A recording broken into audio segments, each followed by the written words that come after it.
I'm happy to introduce Soma Roy. Maybe some of you know Soma, maybe lots of you know Soma. Soma is a professor of statistics at Cal Poly in San Luis Obispo, California. And she'll be presenting today about introducing students to statistical inference in a context of inference about a single proportion. So please take it away, Soma.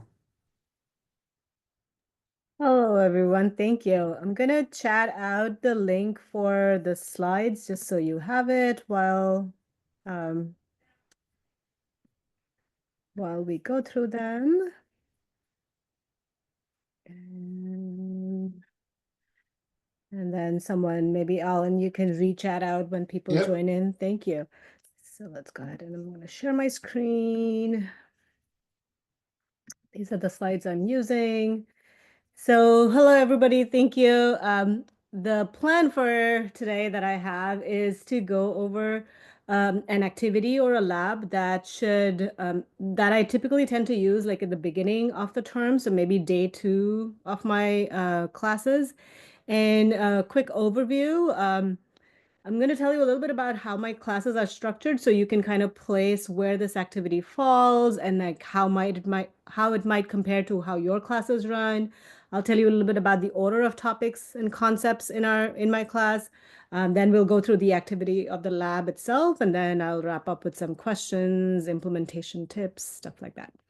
So the class structure for this term, I'm actually teaching this class this term, and how I have it is I meet with my class twice a week, and they are 210-minute class meetings per week. We are on a quarter system still, so we are a 10-week quarter.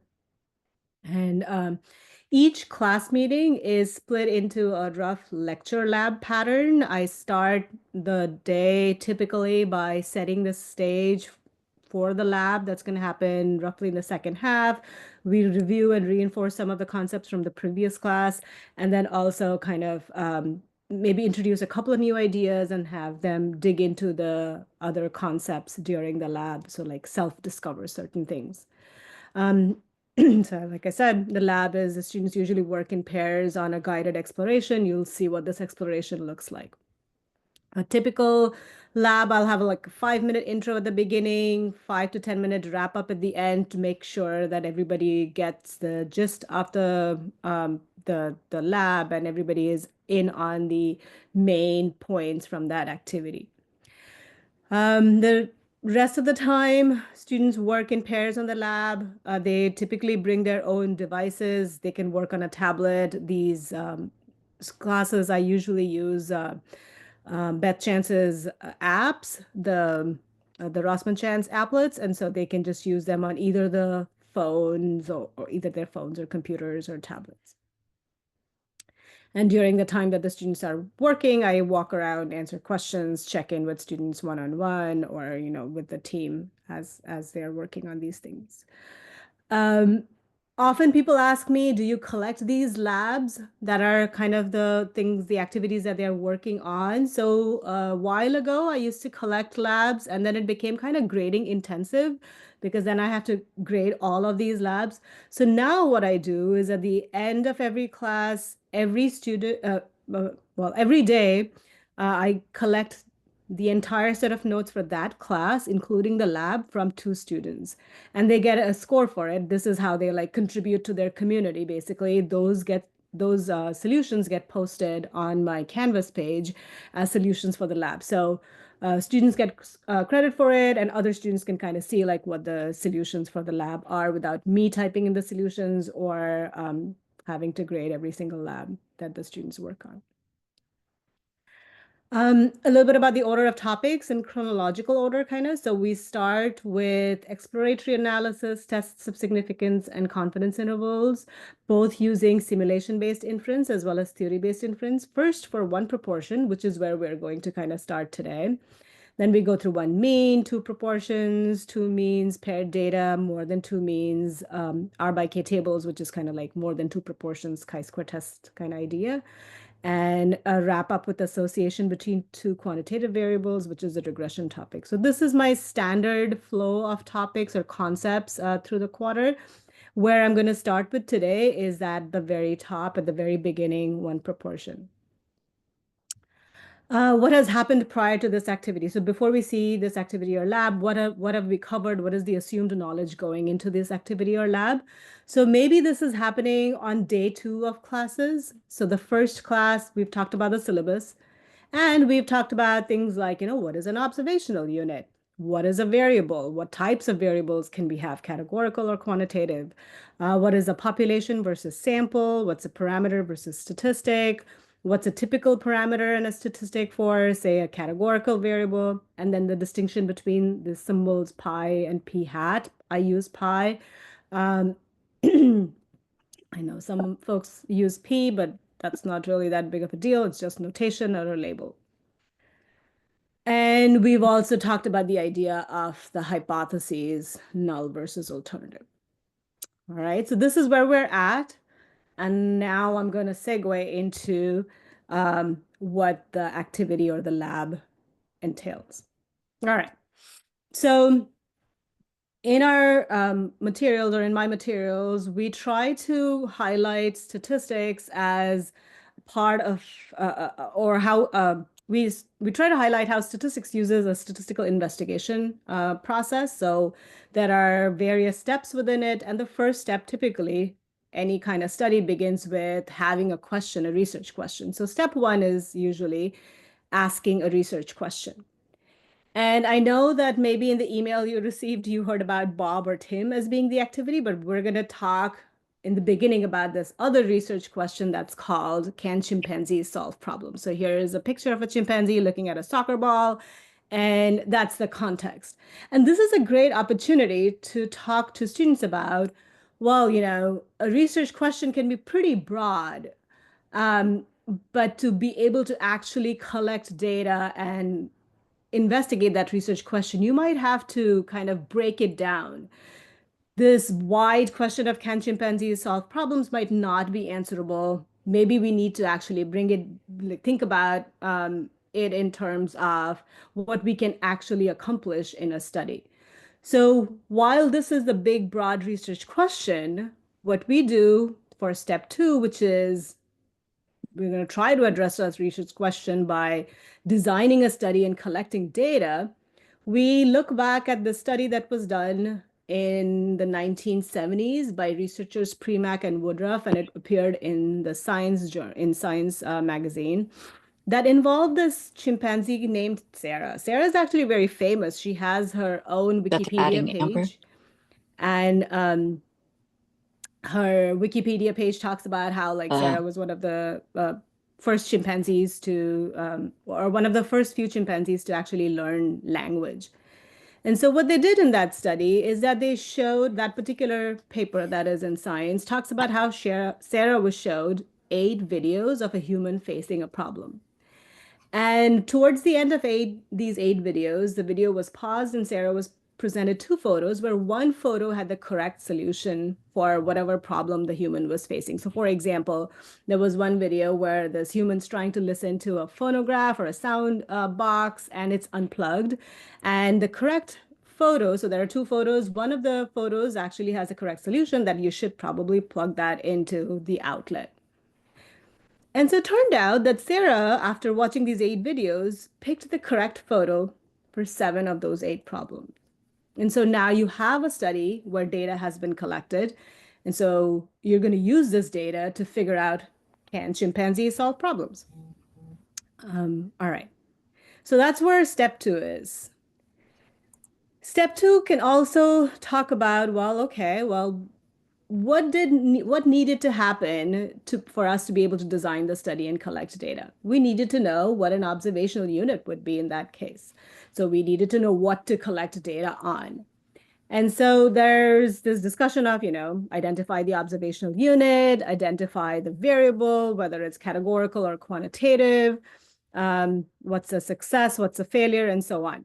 So I'm going to pause for a second here and have you in chat write in, so type in now what you think the observational unit is in this case, and hold for a couple of seconds. Just type it in. Don't push enter yet.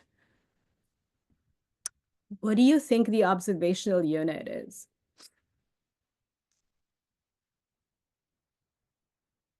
All right, go ahead and press enter. Like trials, a problem that needs to be solved. Good, good. Yeah, what do you think a student might say? What do you need to, what kinds of answers should we anticipate?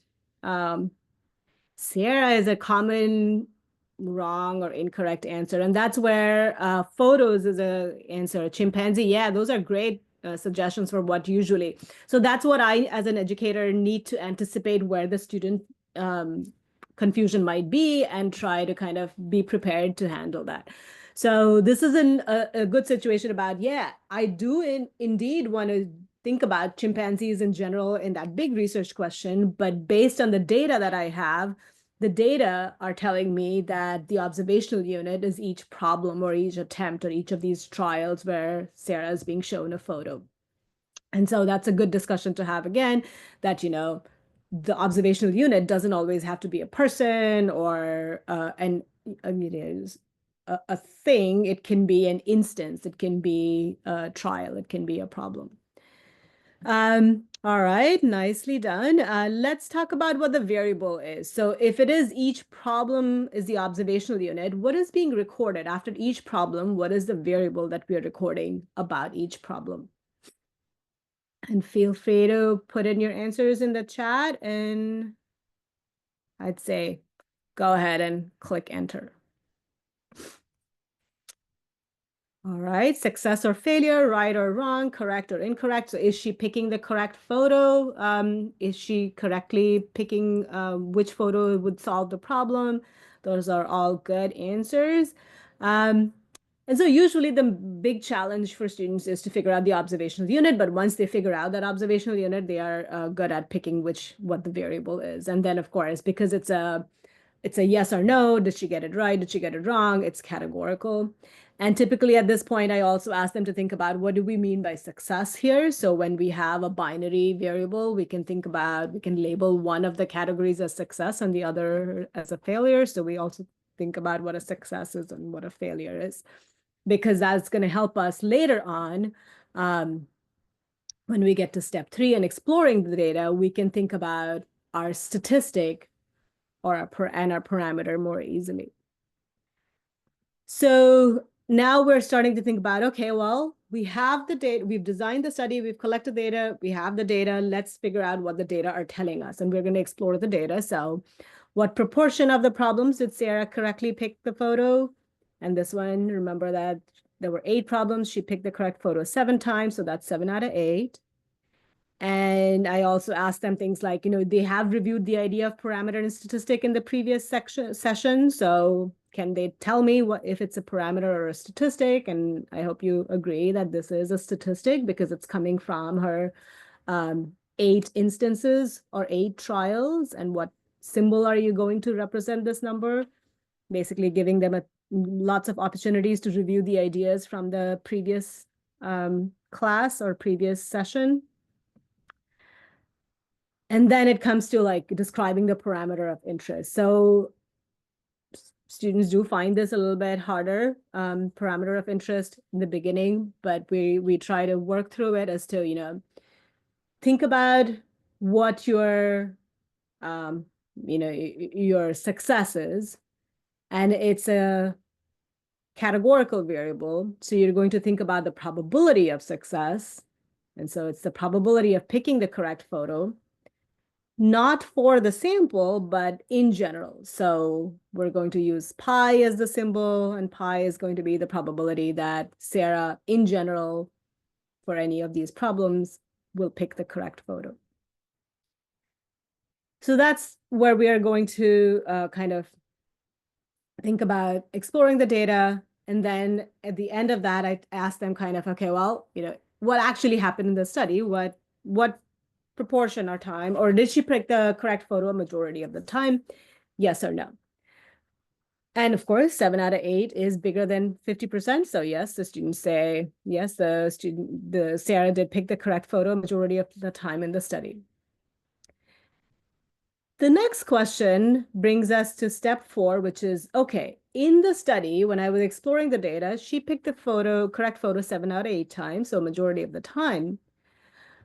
What are two possible explanations for why Sarah got 7 out of 8 correct? So here's where I'm going to ask you to type in um, an explanation, but then maybe don't push enter yet. So what is one reason? So she got, what might explain? So we know that, variables show variability. What might explain why she is getting seven, why she got 7 correct out of 8? So I'll give you 10 more seconds to wrap up your typing.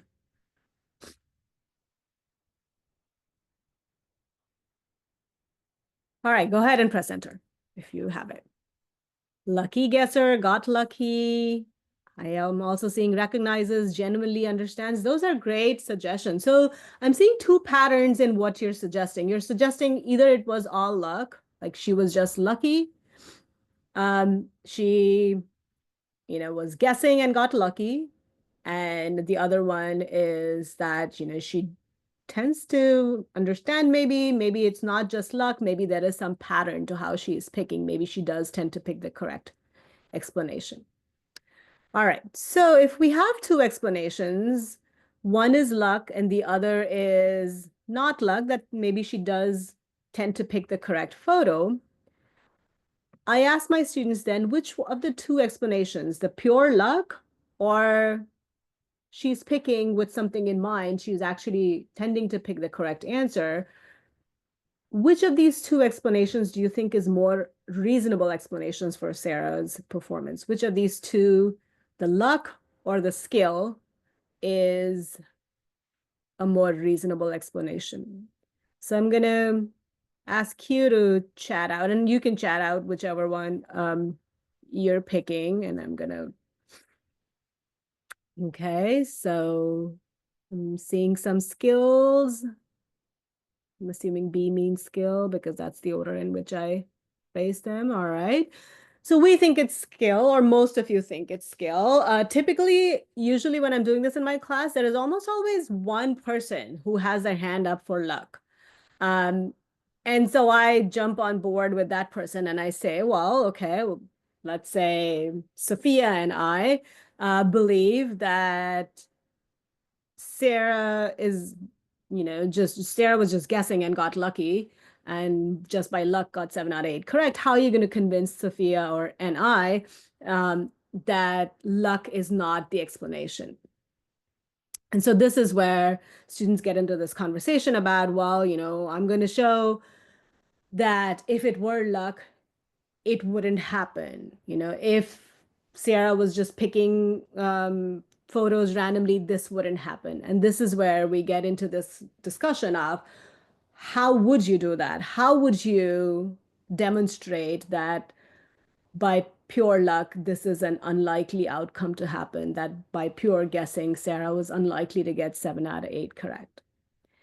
And this takes us to question number 10, which is describe how you could use an everyday item to generate what pattern of what the pattern of Sarah's performance could have looked like if Sarah was just randomly guessing. So what everyday object do you think my students are going to suggest? And you can chat it out and you don't need to wait, and because I know you'll learn. Yeah, most likely a coin, and they're gonna ask to flip a coin. So students usually are very good actually, even on that second day of class, they're good at suggesting that they should use a coin to generate the pattern of what Sarah's performance could have looked like if Sarah were just randomly choosing between two photos. And so then we talk about, well, let's actually model what the results could have looked like if Sarah were just guessing. And this is where they do their own simulation in class. So they are going to do at least 2 trials for each student, flip a coin. I ask them how many times. So how many times do you think each student for each trial will need to flip a coin? What should I put in that first blank? 8 sounds good. And they're going to record so these are discussions I need to have with them. So I ask them, well, why will you put in 8? Because that's how many times Sarah had to potentially flip a coin if she were randomly guessing. And then they do it one more time, and once they have the two trials and the number of heads for two trials, I ask them to put it up on a dot plot on our chalkboard or our whiteboard. So here's a picture of what one of our dot plots look like 1 year, 1 quarter. And you can see that, we've labeled it, people have put their dots in there. And then I ask them questions like, well, what does each dot represent? What did you have to do to put a dot on the dot on this board? Um, what were the most common outcomes and why does that make sense? Why does it make sense that it's all stacked up at 4? Or not all, but like the peak is at 4 essentially. The probability of heads when we toss a coin is 0.5. So why aren't all the dots stacked at 4? Why are some at 3, some at 5, some at 6? Okay, so why the variability? And hopefully students are understanding by this point that, that there is going to be variability if someone is guessing, or if you're flipping a coin 8 times, you're expecting that it's going to land 4 heads, but there is always going to be that random variability. Is 7 in the scope of that random variability? Is 7 something that is unlikely or likely to happen? Is it typical or atypical to happen if someone is just randomly guessing? And so why did we need to repeat? Why didn't we just toss a coin 8 times and leave it at that? Why do we need to repeat? Why do we need to have lots of trials? Well, it's because you're trying to generate the pattern, the long run pattern of what happens by chance. You're trying to understand this pattern, and you can't make a pattern with one dot in it. And then lastly, where does Sarah's observed result, that is 7 out of 8 correct, fall in this picture? And does it look like this random chance model, or this coin tossing, or this Sarah's just guessing is a good explanation for a 7? Does 7 seem to be something that would happen typically if Sarah were just guessing?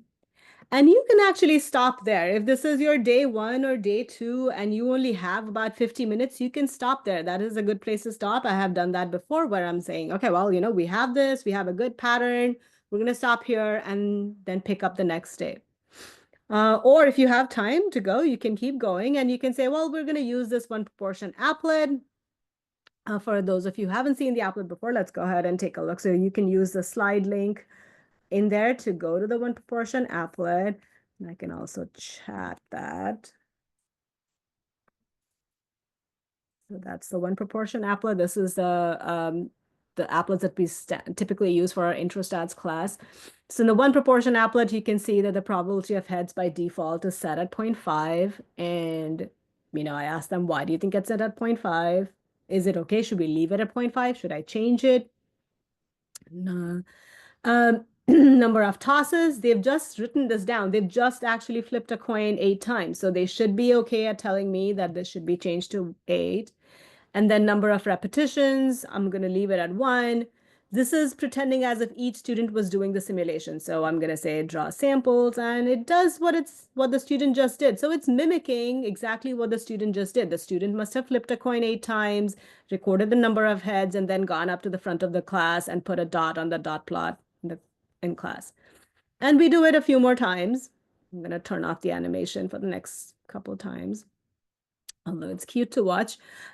So I can do that a few more times, and I see that the number of heads varies. And it's not surprising, because I'm expecting that chance variability, that I expect the number of heads to vary from one trial to another trial.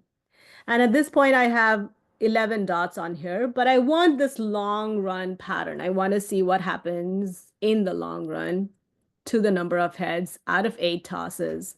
So I'm going to crank this up to 989 to make a total of 1,000. And I get this dot plot. Lots of dots in it, so they've kind of all stuck to each other. And that's the picture you can see. Oops, sorry. Wait. And that's the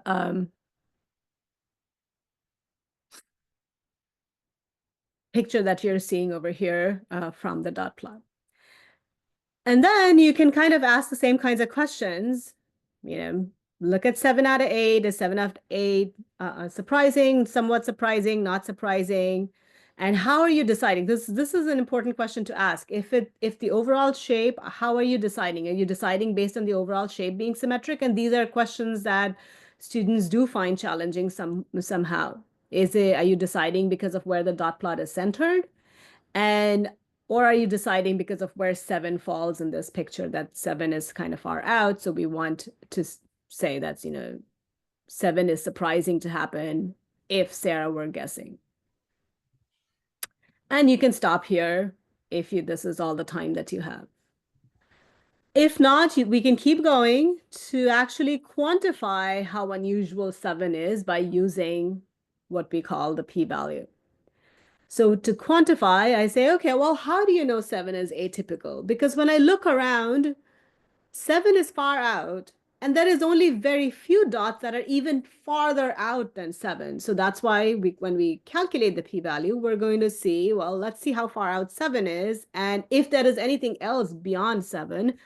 And that's why we look at as or more extreme than 7. And in the applet, you can put in that 7 in your as extreme as box and calculate the proportion of repetitions that are as extreme as 7 or even more extreme. And so then they can kind of get into, here's how I, calculate the p-value, simulation, use the simulation. I can interpret the p-value using, so I give them a template for interpreting the p-value, and I'm okay with them kind of using that template over and over again. But my hope is that even though they start with using this template at the beginning of the quarter, as the quarter goes, they can make that template their own and build on their understanding to interpret the p-value. So I usually tell them, okay, well, how are you going to know what the interpretation of the p-value is?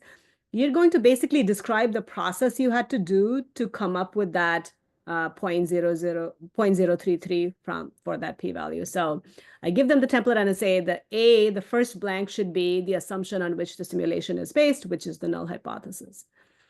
We would observe, well, what did you observe in the study? You observed something in the study, and then to calculate that p-value, you looked at that result or beyond. And then in the C blank, you're just telling me what the p-value was converted into a percentage. They can also kind of start thinking about, okay, recall that the 2 possible explanations for why Sarah picked the correct photo were, one was she just randomly picks a photo, and this time she got lucky. And the other explanation was that she tends to pick the correct photo. Now between those, and you also described what your parameter was earlier. So let's translate these 2 explanations into a relevant null and alternative hypothesis. So you can rewrite them. Of course, the randomly picks is the null hypothesis, and the tends to pick the correct photo in general is the alternative hypothesis. You can also write these in terms of pi, the probability of the parameter you defined in number 5. You can also kind of, if you have your hypotheses set up, you can also kind of use that p-value to describe your strength of evidence against the null and for the alternative. So I kind of give them these guidelines. And then ask them to kind of state a conclusion. The p-value, which is about this, provides strong evidence against or weak evidence against the null, and then for the alternative. And then put it in context. So Sarah's data provides strong or weak evidence that in general, for any problem, Sarah tends to pick the correct photo more often than not under similar circumstances. And then I wrap it up with, what questions do you have now? What do you wonder? What further questions do you have related to chimpanzees' abilities to solve problems? What questions would you like to explore next? And so on.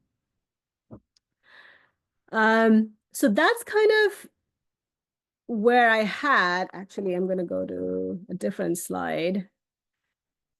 And I'm going to give you the opportunity to do this with me. I'm going to copy this.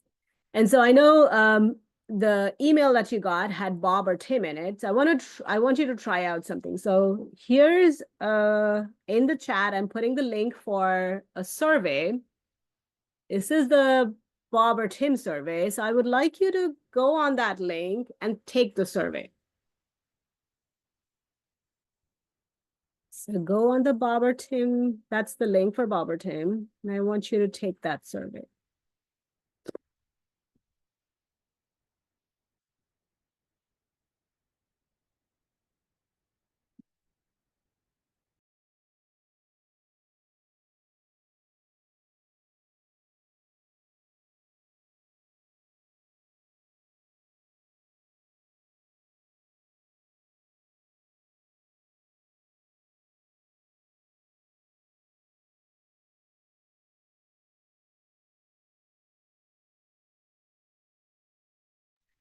If you already took the survey, go ahead and give me a thumbs up so I know. And keep track of. Right.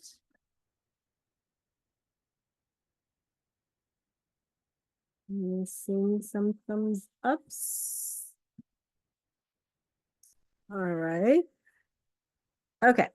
So, don't know if you've seen this before, but so this is the survey, and um, essentially it asks you, I usually ask them for their name so I can give them credit for being there. And then I ask them to pick a name between Bob or Tim for the face on the left. So essentially for the person on the left, I'm asking them to pick a name. And the order of the names actually is set to shuffle. So for some people, Tim will be first. For some people, Bob will be first. And let's go ahead and look at your responses. So what did you say? So you had, this was your data. And we see that 18 people picked Tim as the name and 6 people picked Bob as the name. So I'm going to stop sharing now. And you've seen this context where, and if you could have your videos on, it would be really good. So I can see your faces and we can chat. But you saw this implementation of the the Sarah example. How might you think you would take the Bob or Tim data? So how might I change this implementation that happened with Sarah and change that into the Bob Tim setting? Can you see yourself changing it? Is this something that you can take? Because I'm trying to make sure that this, I'll give you a handout and all that, but I do want you to be able to make your own changes to it and take your own contexts and update it for a context that you would like. So the Bob Tim context is something that I talk about in terms of like, do people do facial prototyping?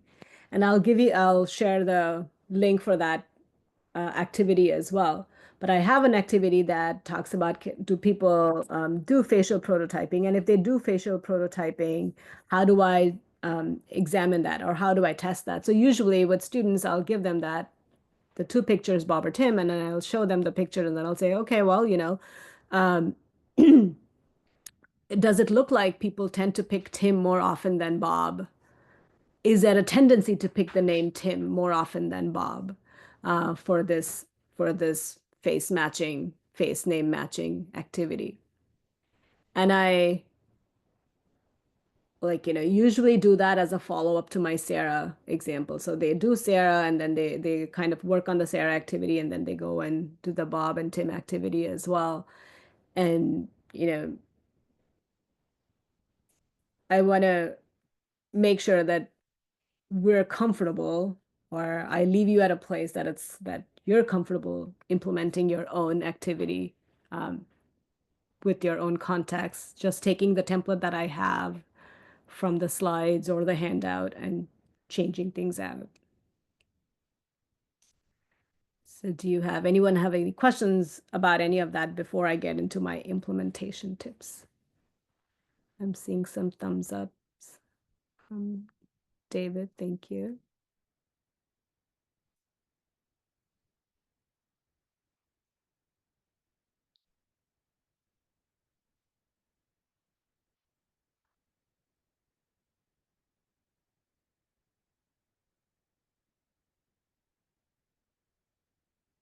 All right. So while I wait for questions, I'll talk a little bit about implementation tips. So usually this is where I would stop at the Sarah example. These materials are all posted on our EA Post website. So the slides are up here. There is a handout called Can Chimpanzees Solve Problems, which is basically what you could just take and put it in front of your students. I will also post the solutions for these if you would like to see the solutions. So I haven't put them up yet, but I can kind of fill them in and put them in. Um, and I also can post the Bob or Tim implementation from my perspective. But I do want to make sure that you understand that none of these materials are like, um, things that you have to actually completely adhere by. You can take whatever you want and take the pieces, pick and choose parts that are going to work best for your class. So some implementation tips as I think about what kinds of things I want to leave you with. So for this first intro to the logic of inference, this idea where students might have not have seen inference before, they might not have seen this idea of how do I decide that the data are are the data far enough away from what chance suggests, what random chance suggests, or are the data atypical to have happen by chance alone? How do I decide that? How do I use simulation to understand that? Um, I My suggestion would be to use a context where the process naturally lends itself to a 50-50 process so that you can have students suggest the coin. So if you are going to use simulation to introduce the idea of inference, I would start with maybe something as simple as a one proportion set situation where the coin tossing makes sense to simulate the null hypothesis. I wouldn't skip the tactile simulation. Often this is a question that comes up. Is it okay to just go directly to the applet? I wouldn't do that, especially for this coin tossing, because it's so simple. I understand that sometimes class sizes are large, and that might be, if you have like 150 people, you can't really see what's going on in the back, but I would still try to somehow incorporate that, make it part of, a class activity or something that they have to turn in. I would refer back often to that tactile simulation process. So when they're using the applet, I always kind of tell them, the applet is doing exactly what you did. The applet is tossing a coin just like you did, but it's an applet, it's a computer, so it's doing it faster. And, it can do 1,000 reps much faster than 1,000 reps by a human. But I kind of go back to that chalkboard dot plot of theirs, often saying that it's doing exactly what you did. The computer does what you did. So they can make that tie in with the computer simulation so that they understand the computer simulation better. I asked about why was it used? What was the point of that? What are we going to do once we have the dot plot? It's nice and pretty, but the end goal is to figure out that this simulated null distribution or the simulation is basically helping us see what the long run pattern of this random chance process is and where does our observed outcome from Sarah's study fall in that spectrum of typical and atypical outcomes. One thing to keep in mind, I was use a context with a small sample size. So that's why I purposefully use Sarah's example because 8 coin tosses is doable in class. A tactile simulation of 8 is doable. If I had something like 25, that would not be so fun. If you're looking to split the activity, a natural pause point is after the tactile simulation. You can say, okay, well, we've done the tactile simulation. Tomorrow we're going to pick up with the computer simulation part or next class or something like that. And I would give them lots of opportunities to practice at describing that simulation process so that taking it slow in the beginning and kind of understanding more in depth what the simulation is doing and what the point of that simulation is at all is much better than to rush through it to get to the more harder simulations later. If they understand the easy simulation first, they will more easily understand the harder simulation processes where they're maybe comparing two groups. And then like segue into non-50-50 processes and so on. If you're looking for more information on one proportion inference that our EA Post project has done, there is one about non-50-50 hypotheses testing in the context of can dogs smell COVID? There's also the confidence interval for one proportion context was the like estimating percentage of people with malaria in Yemen. So those are already existing and they have video recordings of those sessions on there as well. And if you're looking for more information on any of our project aspects, so we have our project website, we have information on all our past workshops as well as upcoming, the EA Post Scholars Program, any classroom ready modules. If you want to just pick up something and go with it, we have some classroom ready handouts, other resources, and then just learning more about who we are. And I am happy to take any questions, observations, stories. That's kind of what I had for now.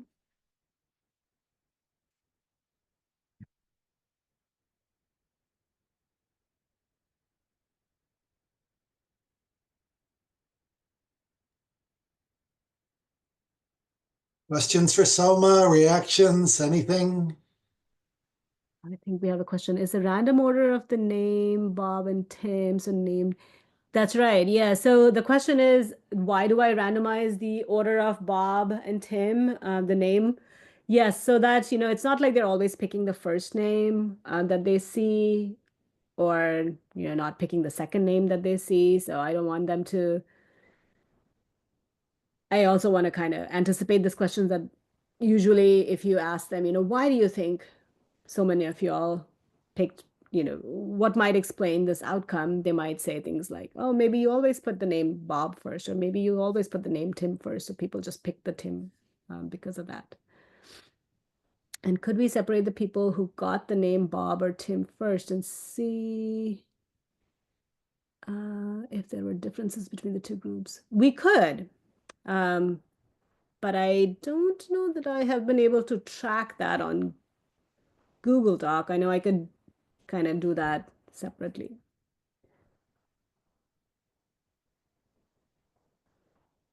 Yes, you can also do face on the right. And it is, like Beth is saying, it is pretty consistent. This activity of Bob or Tim has never failed me to date. And I have used this many, many, many times. And not just me, like many of us have used this Bob or Tim many times. And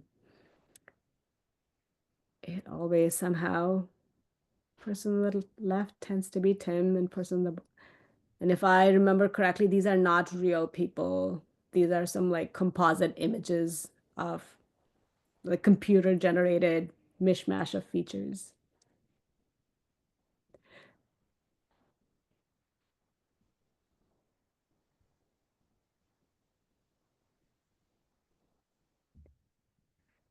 That's a good question. So Greg's asking, at some point in the semester, do you cover the binomial formula and use it to calculate probabilities? Not in my algebra-based course, but my calculus-based course, which is the course of the stat majors take. Yes, this is a natural point to talk about the binomial formula. And this because it's just Sarah, because it's just 8 problems. So um it tends to be that the assumptions are more, well, not perfect, but pretty clean to make for the binomial probability assumptions are pretty clean to make in this situation. And yeah, you could introduce and for my calculus-based stat one course, I do have the binomial formula as a follow-up, the exact probability calculation. And then from that, we segue into the normal approximation.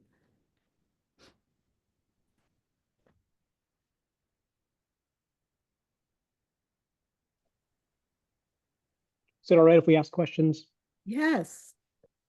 So a big thing that's holding me back from doing simulations like this Mhm. is finding the time in my lectures to put this in, because we are already so packed with information that what do I drop out of the lecture so that I can put this in, because we have um, a good set of questions that everybody has to ask on their final exam.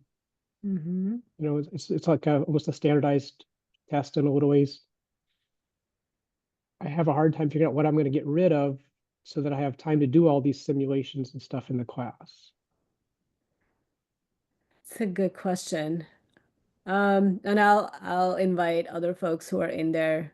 I don't think when I went from not using simulation to using simulation, I don't think I got rid of anything. I just moved things around, and that doing the simulation in the beginning kind of helped me change the pace of some things. Um, in that when I was later on doing the normal approximation, I could go through it faster. And because the students already understood the idea of inference and understood what a p-value meant, that provided me some efficiencies to not have to take things so very slowly towards the end of the quarter or the end of the term.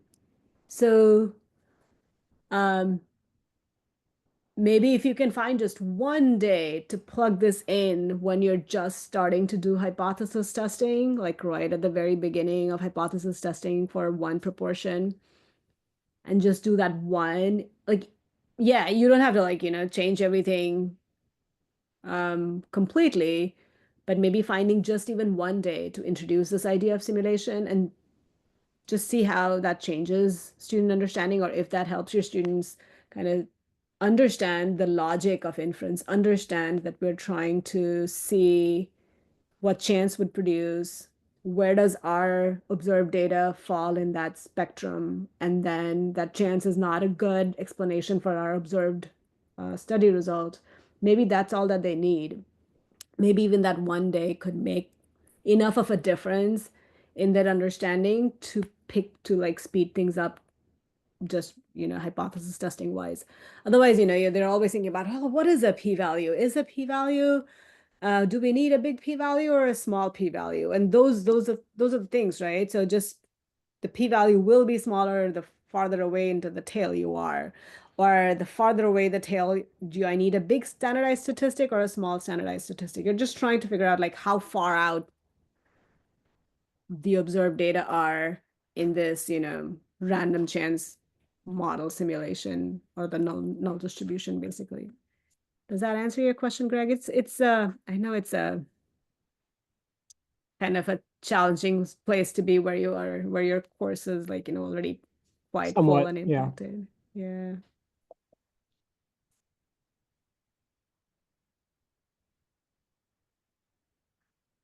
Yes, I don't read table A anymore.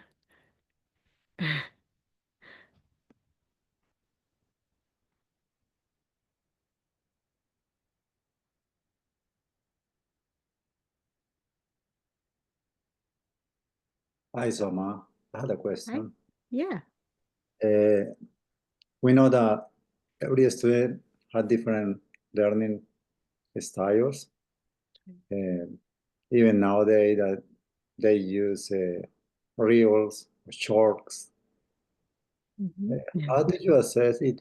Really, this kind of activity are an engagement activity for the students, comparing what they usually do when they are in social media.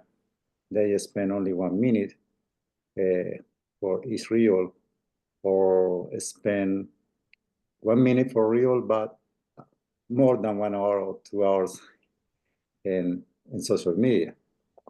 This kind of engagement that they had in real life with this social media, how did you see, how do you simulation approach and this activity are in the same boat of the engagement than when they are in that kind of social media? Have you tried to check if they're really engagement, or they had to do this because the professor I asked to do it, or Mhm. just it's a really engagement of the student? Are you referring to their engagement during class or outside of class? Like I can't really control Class. what they do outside in class. Class. Oh yeah, I do try to tell them like day one of classes, I tell them, the only time you're gonna or the only reason you should be using your devices in class is to actually work on these. If you're using a phone, it should be because you're accessing the app.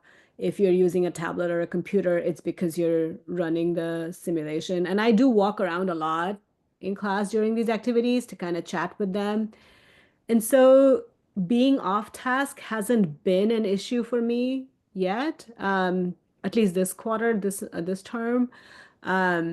But I can see that if it's a large classroom, you might need like, a TA or someone else, another person who can help walk around with you in class while and kind of engaging with students. I think it is important to make that connection with every student so they know that they are important and that you expect them to do the work. And I ask them questions a lot, like, why do you think this is happening? Or is everything going okay? Or um, yeah, and generally our students are, at least, I'm fortunate that our students at least pretend to stay on task and aren't going off. I'm hoping they're not going off on social media while they're in class.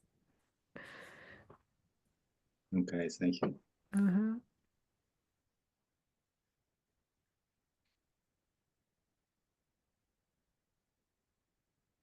Yeah, that's right. Having smaller groups does help. Like, usually my teams are just teams of two in class.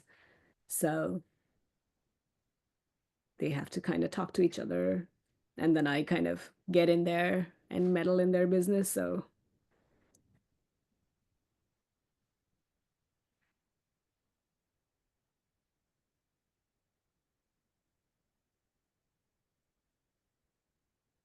yeah, the nice thing about things like Bob or Tim is that they can see that data happen in real time and they know what they put in. So they connect with that data. They connect with their dot plots when they put the dots in there because they're like, oh yeah, I'm the one who got 7 out of 8, or I'm the one who got like 4 out of 8. So something like that. I think having them contribute to class as much as possible in small ways is nice.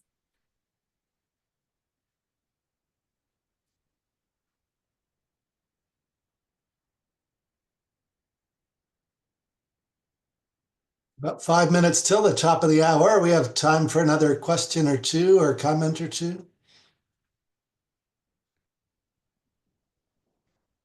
It sounded to me that you covered a lot of material within what you were trying to teach the students. So I'm still struggling sort of with the idea that I have to put so much stuff into 1 hour or maybe into 2 hours. My students start with descriptive statistics. And then we come to confidence intervals and to hypothesis testing maybe by week, maybe 9 out of 14, or maybe 10 out of 14. So, and then I need to figure out how I would put your material in and see how I could teach it so that it's a little different than it was before. So I still feel that I would be unable at this point to spread out and expand the ideas as much as you do, because I don't think that my students have had everything that you expect them to have had before.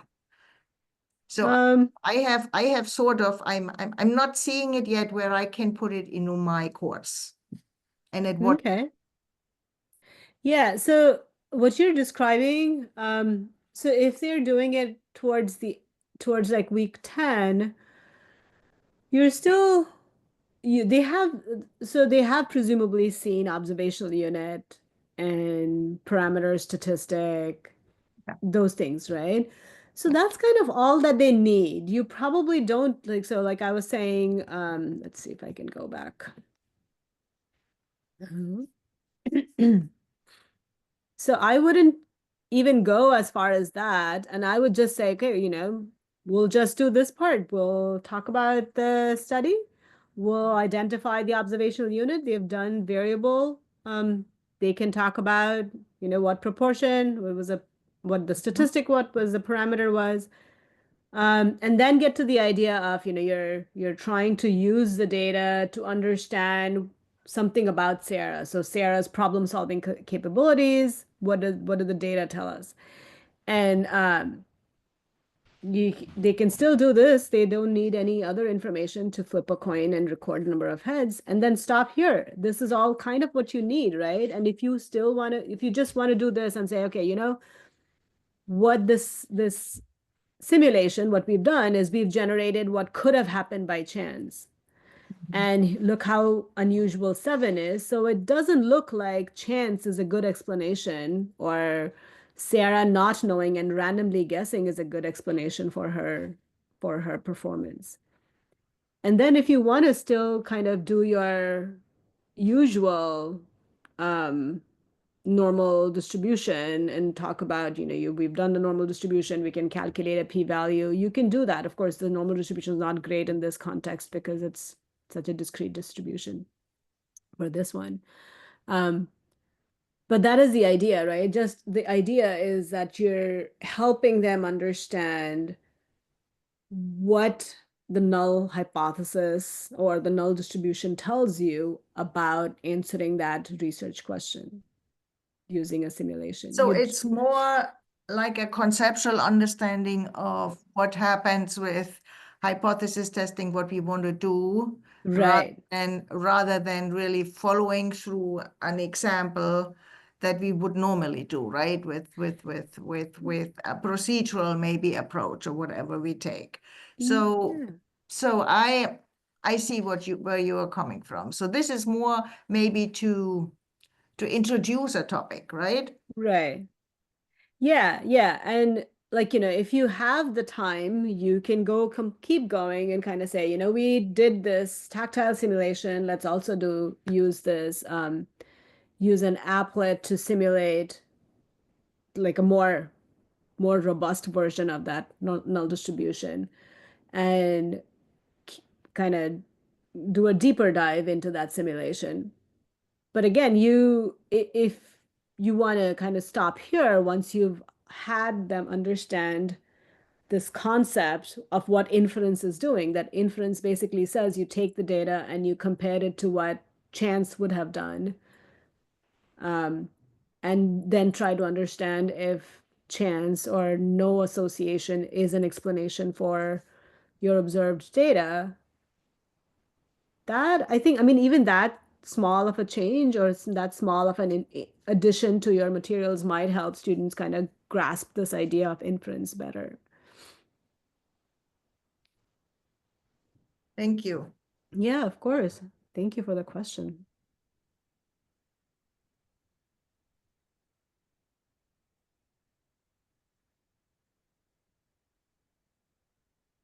I think we've reached the top of the hour, so we should probably close there. Thanks very much to Soma. Thanks very much to all of you for coming. Thank you. Stop.